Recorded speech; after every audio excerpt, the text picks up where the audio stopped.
Hello friends, it's Ben from Blue Cat Games. We are here at the Command Center and we have Thursday Modern Deck Tech again. We have a VIP, I can't flip the camera around on this, can I? But we're going to flip it around. And we have Mr. Jake here. He's going to show us a modern deck. So as you can see here, he does have, I guess, Jake, do you want to describe your deck? Yeah, so I play 8-rack. It's based on just a lot of discard, and then your opponent will take damage based on having few to no cards in hand. So the meat of the deck is just the generic discard and the targeted discard with Funeral Charms, Wrenchmind, Raven's Crime, Thoughtseize, Inquisition of Kozilek. And then there's also some support for discard with the Planeswalkers. I have 4 Davriel and 2 Lily of the Veils. Davriel's really nice because he goes for the discard, and then he also supports the rack strategy, which is coming from the rack and Shrieking Affliction. The rack is if an opponent has three or less cards in their hand, they take 3 minus X damage, where X is the number of cards in their hand.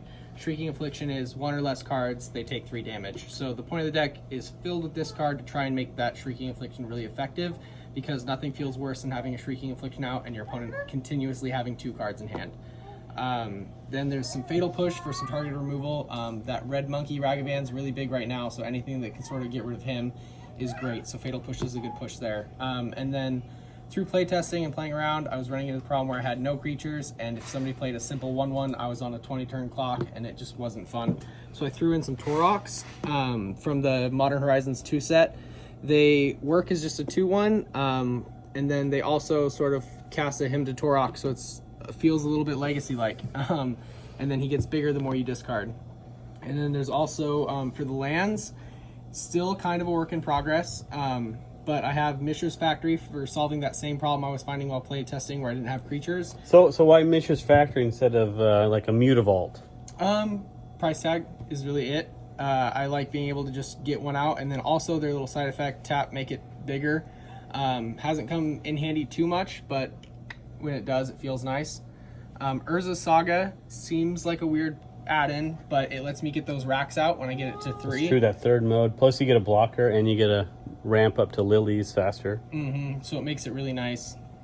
And then Bojuka Bog is just, it really helps against those combo-y decks, like that artifact deck where you see them pulling artifacts out of their graveyard back and forth all the time. Being able to just put it out there, have an extra land, and then also get huge advantage by them exiling all the cards that you force them to discard makes it really nice. Takenuma from the Kamigawa set, being able to possibly mill a Raven's Crime, which has Retrace unless we cause them discard, feels good. And then also being able to bring back my Planeswalkers like my Lilies, my Davriel, which is helping with my rack, and then I also have that new Ashiok in the sideboard. So any of those that are coming back off me discarding a land feels good. And then I also have Urborg to make the Mutavaults and the Urza Sagas be able to tap for black, because there is a lot of black devotion in this entire deck. So having 2 mana on turn 2 but not being able to cast something like Wrenchmind isn't great. And then just a lot of swamps. So yeah, that's 8-rack. Works pretty well. It's a great starter deck. It's not too expensive, and it gets you going right off the ground. Ooh. All right, thank you, Jake. We are playing Modern this Saturday at 3 o'clock, and then we have Modern for Friday Night Magic next week. So, all right, thank you, Jake. Thanks for Thursday Deck Tech, and we'll see you out there in Modern Land.